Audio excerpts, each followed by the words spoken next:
There is no one home at the mansion in North London owned by Colonel Gaddafi's son Saif. It's said to be worth around €12 million and is one of a string of properties owned by the Gaddafi family and other regime figures in the British capital.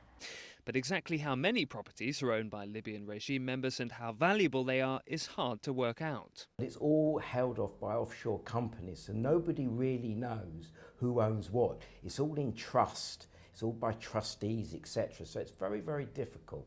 But normally behind those trusts, etc., is a very prominent figure.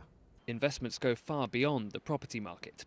The boss of the London School of Economics has been forced to quit over the university's links to the Libyan regime, having taken hundreds of thousands of euros in donations from Saif al-Islam Gaddafi, who studied there.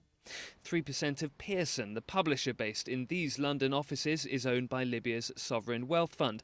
The stake in the company, which owns the Financial Times, has been frozen. And inside this prestigious central London address, a hedge fund with hundreds of millions of euros under management, backed by the Libyan Investment Authority, has stopped trading because of the asset's freeze.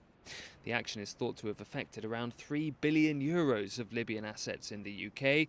London was popular with the regime because the city had been seen as safe and welcoming. I think in retrospect it was a mistake to let the Gaddafi family use London to the extent they did. But at the same time, if you start objecting to these regimes, where do you draw the line? Do you not allow people from China to invest here, people from Russia, people from parts of South America?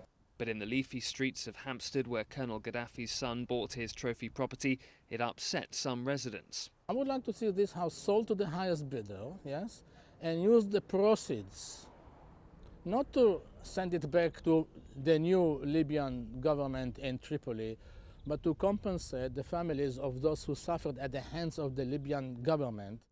It's looking less and less likely that any of the Gaddafis will ever set foot inside this house again. What is far less clear is exactly what will happen to all those hugely valuable Libyan assets here in London. Ollie Barratt, Channel News Asia, London.